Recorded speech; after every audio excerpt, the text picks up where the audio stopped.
सांवली बहू। शिल्पा है तो सांवली लेकिन बहुत ही टैलेंटेड।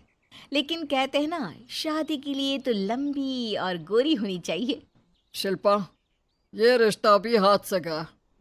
अरे कितनी बार कहा वो गोरी होने वाली क्रीम लगाया कर, लेकिन नहीं, किताब से सर खपाने से फुर्सत मिले तब ना। तू ही क्यों नहीं इसके लिए उपटन तैयार कर देती? शर्मा जी की बेटी का कम रेट में कितना अच्छा रिश्ता हुआ है। इसकी तो उम्र के साथ ही लड़के वालों की डिमांड भी बढ़ी जा रही है। शिल्पा को ये बातें अब बुरी नहीं लगती थी।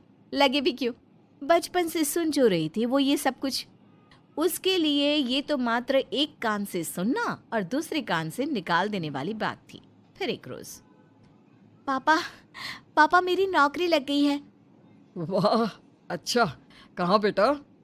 न्यूज़ चैनल में पापा, खबरों को लिखना होगा। हाँ, वैसे भी तेरे जैसी सांवली शक्ल की लड़की को कौन पर्दे पर आने देगा, क्यों?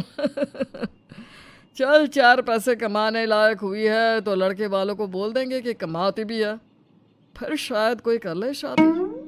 हाँ सही कह रहे हैं। वैसे बेटा कल शाम को एक लड़का और आने वाला है, उसे भी देख लेना। शिल्पा को इस बार गुस्सा आ जाता है। अच्छे न्यूज़ चैनल में नौकरी लगने की खुशी भी माँ पापा के चेहरे पर नहीं दिखती। अगले रोज ऑफिस से शिल्पा घर आती है तो सामने बैठा होता है हिमांशु। हिमांशु शिल्पा को देखता है तो पहली नज़र में तो वो उसे पसंद नहीं आती, लेकिन फिर भी फॉर्मेलिटी तो करनी थी। हाँ, ओके, तो क्या शौक है तुम्हारे और खाने में क्या क्या बना लेती हो? मुझे पढ़ने लिखने का शौक है। खाना बनाना नहीं आता, बिल्कुल भी नहीं आता। पर फिर भी क्योंकि ये रिवाज है कि बहू को खाना बनाना होता है तो थोड़ा बहुत बना लूँगी, लेकिन उतना ही वक्त किचन को दे पाऊँगी जितने में मेरा काम, मेरी नौकरी सफ़र ना हो। बाकी भूख तो तुमको भी लगती होगी, तो खाना बनाने की जिम्मेदारी दोनों की ही होगी, है ना? शिल्पा बोले जा रही थी।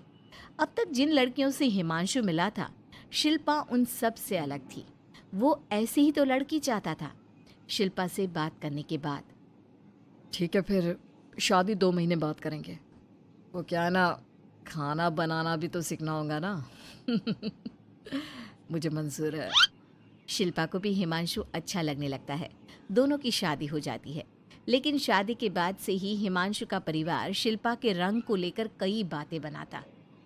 क्या बात है हिमांशु, क्या कमी हो गई थी जो ऐसी काली सी बहू ले आया?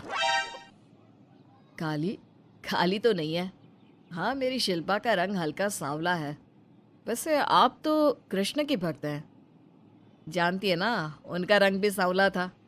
अब सांवले रंग के कृष्ण की पूजा, तो सांवली मेरी बीवी खराब कैसे? बात तो सही भी थी। क्यों सांवला रंग खराब माना जाता है? शिल्पा पति का तर्क सुन रही थी। थोड़ी देर के बाद, क्या बात है, शब्दों का जादू आ गया। क्या तर्क दिया आपने सांवले रंग के समर्थन में? तो क्या तुम ही पत्रकार हो? अरे तुम्हारा पति भी कम नहीं है। शिल्पा रोज एक नई तरक्की छू रही थी। कभी विदेश दौरा तो कभी बड़े बड़े लोगों का इंटरव्यू। एक दिन, सुनो, आज का दिन बहुत खास है। मैं मुख्यमंत्री जी का इंटरव्यू लेने जा रही हूँ। अरे वाह, क्या बात है, सही है यार। तभी ससुर आ जाते हैं। बहू, थोड़ा मेकअप भी कर लेना, वरना काली काली फोटो सब जगह आएगी। अरे हम तो शर्म के मारे किसी को दिखाते भी नहीं कि ये हमारी बहू है। न जाने क्या कमी थी। अरे वो शारदा दीदी की बहू देखो, कैसे मक्खन की तरह गोरी है। और नताशा, वो तो ऐसे लगता है जैसे भगवान ने दिल खोल कर रंग दिया है उसको। अरे माँ, आजकल रंग नहीं बुद्धि का जमाना है।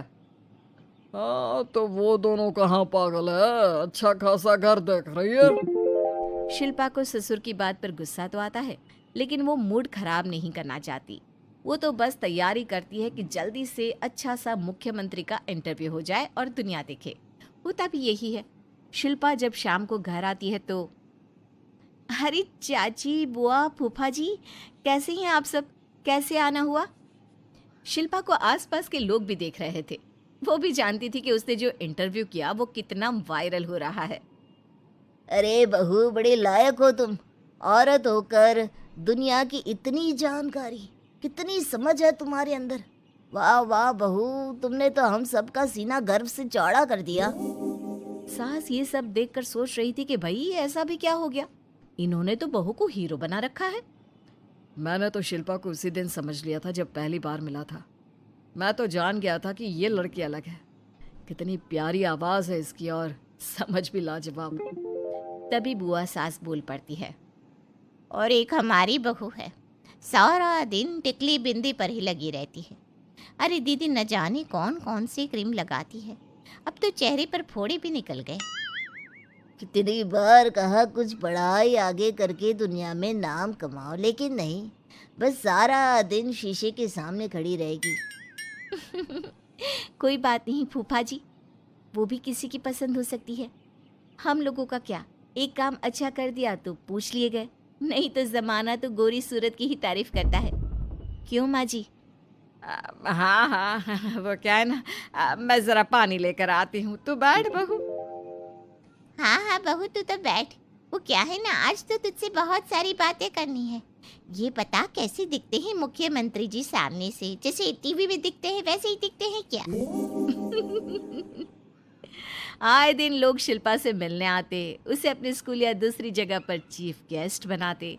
ये सब देखकर पति तो खुश होता, लेकिन सुंदर बहू का सपना सास की आंख से उतर ही नहीं रहा था। फिर एक रोज, शिल्पा, पापा कहाँ है? माँ जमीन पर गिरी पड़ी है, वो बेहोश हो गई है। शिल्पा की सास को गंभीर बीमारी हो जाती है और फिर आप लोग अपनी माँ की किसी बात को मना ना करना, उनका दिल कमज़ोर हो चुका है। दिल में कोई बात लगेगी तो उनके हार्ट अटैक आने के चांसेस हैं, तो समझ रहे हैं ना? कुछ दिनों में ठीक होकर सास घर आ जाती है और फिर एक दिन, देख बेटा, मैं मरने से पहले एक सुंदर बहू का चेहरा देखना चाहती हूँ। अरे मैं नहीं चाहती कि तू इस काली कलूटी के साथ रहे, छोड़ दे इसे। अरे कल को तेरे बच्चे भी ऐसे काले पीले पैदा होंगे और फिर हमारा खानदान देखने लायक नहीं होगा। शिल्पा सुन रही थी, वो परेशान हो रही थी। वो सोचती है कि एक बार वो अपने पति से बात करके देखेगी। सुनिए ना, मुझे आपसे बात करनी है।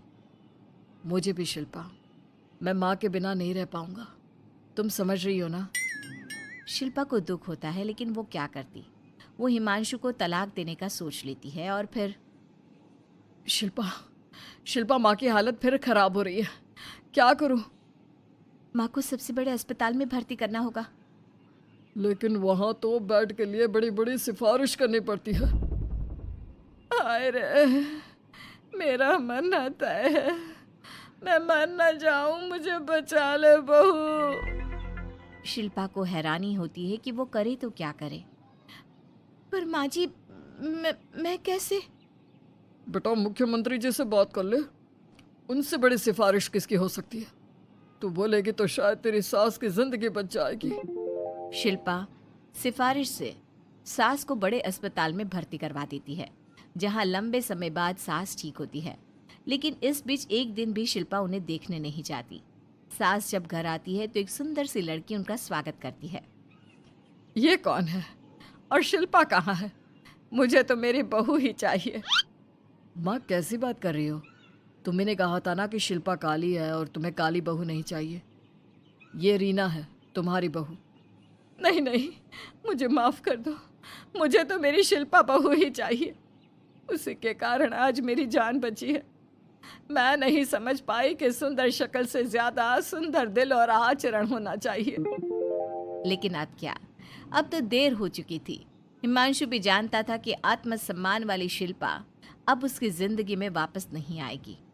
अब तो शिल्पा को वे लोग बड़े बड़े चैनल की स्क्रीन पर देखते और अफसोस करते। शिल्पा चाहती तो कभी तुम्हारे लिए सिफारिश नहीं करती। अब तो आसपास के लोग भी घर नहीं आते। लोगों को लगता है कि शिल्पा ने हम लोगों को छोड़ा क्योंकि हम उसके लायक नहीं थे। सही बोल रही है माँ, हम ही तो उसके लायक नहीं थे। शिल्पा जैसी समझदार, पढ़ी लिखी, दुनिया की समझ रखने वाली लड़की को मैंने छोड़ा, सिर्फ आपके कहने पर। अब ये गोरी लड़की आपकी बहू हो सकती है, लेकिन मेरी बीवी कभी नहीं। हिमांशु वहां से चला जाता है।